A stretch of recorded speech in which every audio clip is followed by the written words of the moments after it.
Hi guys, it's Julian. All right, hopefully the movement doesn't bother you guys too much. And you're probably wondering, why on earth am I jogging back and forth? I'm gonna try my best not to be out of breath, but why am I jogging back and forth in this zip-up sweater? And by the way, this is that nice material. This is what is this? This is real cashmere, by the way. And I shouldn't be running and sweating in this. But you got to understand some things. I'm a father of two. All right. I have a loving wife. I'm constantly running to all kinds of dancing events and things like that for my daughter. My son is 2. He runs around like a mad person. Like this dude, you would think he's always hopped up on the sugar, hopped up on the candy. That's not the truth. We barely even give this man candy. He just wakes up and he's just like ready to go. All right. So I exercise where I can, how I can. This is just real dad stuff. So no matter what I'm wearing, no matter where I am, no matter what it is that I in the process of doing it, when I have some time to work out, I work out. And sometimes, honestly, I'm not a big runner, even though I used to play a lot of basketball. I'm not a big runner, even though I'm gonna do this light little trot right now. I'm a big walker. Believe it or not, walking will have the same effect as running will, but you got to do it a little bit longer. All right, so what you may be able to run and have your certain weight loss goal and affect your waistline in a certain way, affect that tummy in a certain way, affect that belly in a certain way. You can do it with walking, but you might have to walk a little bit longer. All right, so you might be able to run 2 miles. I don't know if you're quick out here. I don't know. You might be able to run 2 miles in what? 20 minutes, 15 minutes, something like that. So I have some really athletic, fast friends who are probably laughing at me right now. But maybe you could do that in that amount of time, depending on your fitness level. Now with walking, to walk that same distance, you might end up having to walk, I don't know, 30, 35 minutes, 40 minutes, depending on, your ability, your fitness level. That's what I'm trying to get at, your fitness level. So, you got to figure it out. I don't have any set goals today. Like I said, it doesn't matter what I have on. I'm just going to go for it. The point is to get moving because I don't have enough time, honestly, currently right now to go work out. Because in addition to being a father, a family man, I volunteer at a whole bunch of different places. I run a business.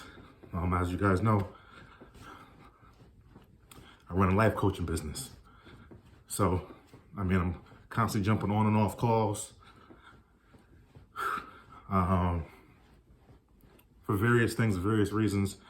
And, so my schedule's pretty busy, so I got to figure out how to fit it in. What's the most convenient thing for me. So realize that for my busy folks out there, and in particular, my busy parents, but my busy folks out there, period, you can get it in. It may not look like the way it used to look like. I used to be able to lift weights for 30 minutes and then go do a very quick jog. So I've never really been into running. I could play basketball for forever. But, hold on. My calves burning. I promise I won't complain on too many of these videos. Hopefully not, as I get more in shape. But I figure that while I do my workouts, which will mainly be jogging and walking, mainly walking, I figure we can get our steps in together. So this will be a good time. If you haven't done so already, get your water bottle and get to moving, get your workout in. If you're a stepper like me, let's get to stepping. It's kind of funny, right? Get to stepping. Not get to stepping, let's get up. Let's get to stepping. Let's start getting our steps in. And we'll call this the steps for success. So while I'm working out, we can kind of chat a little bit, all right? And give you some steps and some keys for success, as well as for your progress in your healing, success in your healing process, success in overcoming your trauma. We can just chat. So I want to talk to you today about not coming down too hard on yourself, not judging yourself too harshly. Sometimes we are impacted very much so by what a person does or what a person says to us. And by the way, don't do these steps in cashmere. This is a bad idea, but I'm telling you, I'm literally, I have no excuses.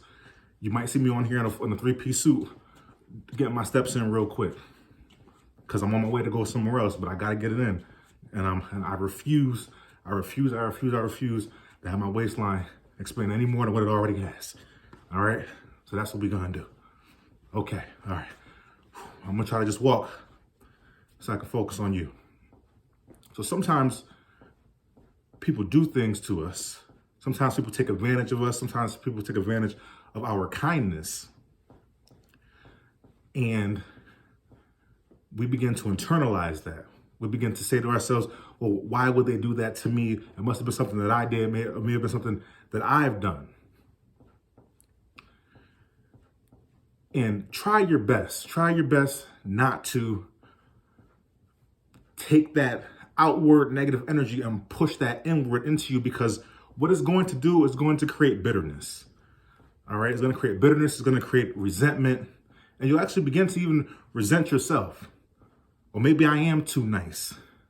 Maybe I am this, maybe I am that. You know, I had someone call me, and they called me, what did they call me? They called me passive. Okay, and I took offense to that. And it was after, you know, I'm on a lot of calls. And sometimes folks will begin to talk, and we have an allotted amount of time, you know, because like we all do, we all juggling different schedules and juggling different assignments and different things in our lives and different people. And everything is important, right? So that's why we try to juggle it and make it all work. But sometimes when I'm talking to folks and folks are talking to me, they get so into it that we forget about the time. And I take that as when someone is talking to me and they forget about the time, that means that not necessarily that they don't have respect for my time. Sometimes that's the case, but more so, they forgot the time because there's something that they need to get out, that they need to release. And it's important for them to get that out and to release it and to have someone to be able to listen to them through this process. And at this moment in time, I'm that person. Some of the people who I'm talking to right now, you may be that person. Maybe that person, the go-to person, where people just pour everything out to you. And when we have to be able to be there. We have to be able to be open and be willing to listen and to guide other people. We have to be that rock. We have to be that sounding board because people need it. And it began to happen, you know, more frequently. I began to talk to some people in a row, and the time kept going over. Now, I allowed it to go over, being well aware at the time, because it's important to release. It's important for you to get that out. It was important for those people to get those things out. And then later on, when I was explaining what was happening to someone else, they called me passive. And then for a good couple of days, I began to walk around like, am I really being passive? Am I really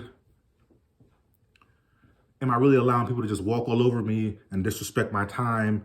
And so you may be in a place where you may feel like people are not respecting your boundaries. They're not respecting the time that you have. They're not respecting the things that you have to do. They're not respecting your schedule. They're not respecting who you are as a person.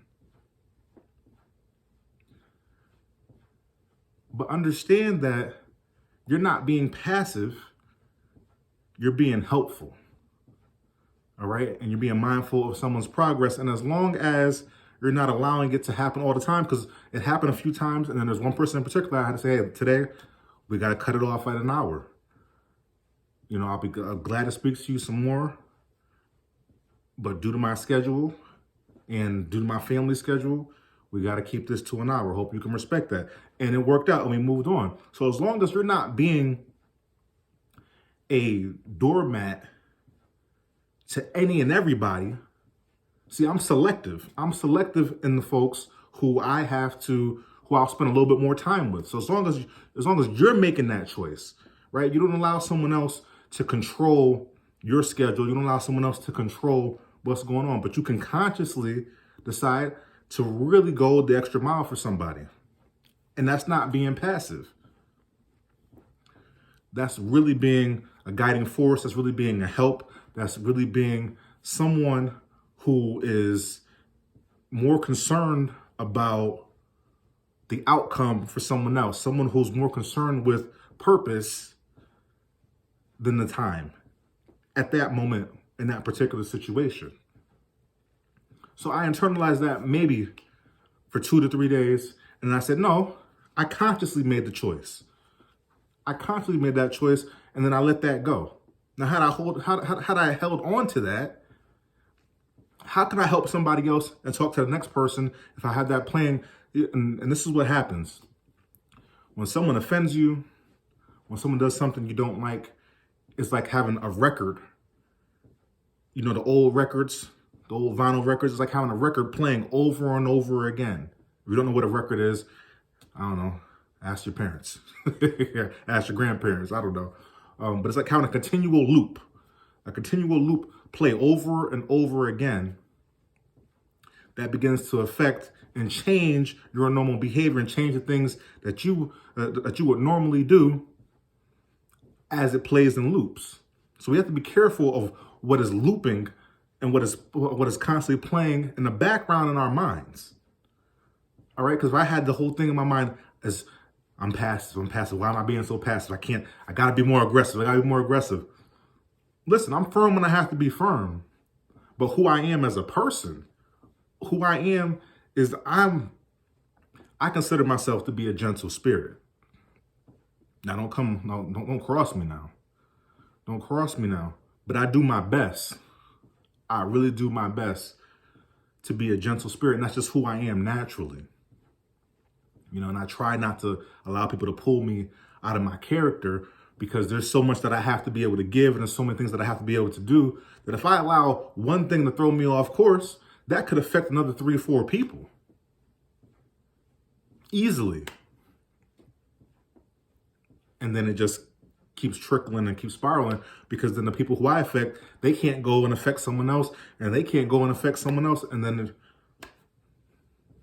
what started off as this little offense is now this big and is affecting way too many people. And we cannot allow the disease of bitterness to control who we are and what we do. All right, we're going to speed this up a little bit.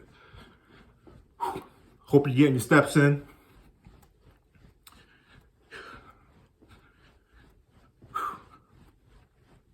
So we can't allow that to take hold. And take hold at the root of who we are. Because if someone did you wrong, now the person who called me passive, they weren't speaking out of anger. They didn't see the full picture. But if someone does you wrong, if someone rips you off,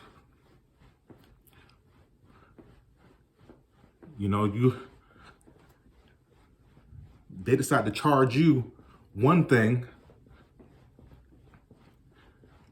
and then you find out that they really charge at a lower level, but because they thought you had it, they decided to charge you twice as much. So you got ripped off. And this could be with a contractor, whoever you're trying to do business with, what have you, and they decided to charge you more for labor or whatever it was because, I don't know, they saw the car you drove or they saw that you had cherry wood, hardwood floors. I don't know what it was. Your teeth was whiter than theirs. So they said, oh, you got nice teeth? You must have got some money. I don't know. But you've been ripped off. Understand that was the person's choice. It was the person's choice to offend you. It was the person's choice to hurt you. It was the person's choice to do you wrong. And they have to live with those consequences. And some people, you know, they got to learn the hard way. Some people have no conscience. And there will be judgment for those people. And they have to live with whatever they've done wrong. Believe that. They have to live with whatever they've done wrong. But you keep being you and you keep moving forward. And you just chalk it up as, okay, well, I'm not going to do business with them again. I'm not going to talk to that person again. I'm not going to allow them. You got to set limits for people. This video is getting a little bit too long. I didn't want to go this long, but you got to set limits for people. And you got to deal with them according to how they treat you. If me and you have a great relationship, we have great rapport, and you know, you take me out for dinner on Thursday, and then next Monday I take you out for dinner. Now we're being reciprocal. There's a reciprocal relationship there. And we just do that not even thinking about it. That's just who we are. I'm going to deal with you on a certain level because of that. I will do certain things because of that. Now, I go out with Ronnie Cheapskate, and Ronnie Cheapskate is like, no, we got to go half on this. Ronnie Cheapskate is like, no, you the busy man. You need to pay for me. Understand that if Ronnie Cheapskate comes to me for help, I may be a little bit more reluctant with him. I may not go to dinner as much with him. I may not go and do certain activities with him as much. Now, if it's in your heart to walk away, you gotta walk away for some people. But you can still deal with people, and in particular, like this is tough with family members, right? Because sometimes you're forced, and we're getting to around the holiday season, sometimes you're forced to be around certain family members. And if that's the case, you can still love people from afar. You can still set boundaries. You can still deal with people at that level in accordance with how they treat you. All right? If Auntie Suzanne always does you dirty and always talks down to you, that doesn't mean you don't love her. You can still love her. But you just know that you ain't sitting next to Auntie Suzanne all night. Auntie Suzanne cannot stay overnight. The other aunts, the other uncles, they might be able to stay overnight, but she can't. She got to go. There's certain levels to this based on how they treat you. There's certain people that you just, that they pick and choose how you're going to treat them by the way they treat you. I think I already said that. So maybe we'll cut that part out of the video. There's no notes here, people. Just talking. So hopefully that makes sense. You got to deal with people on the level that they meet you at, on the level, more so on the level of how they decide to or not to open up themselves and open up their hearts to you. All right. Hopefully you got in enough steps. I'm Julian, and these are today's steps for success. Talk to you soon. Bye.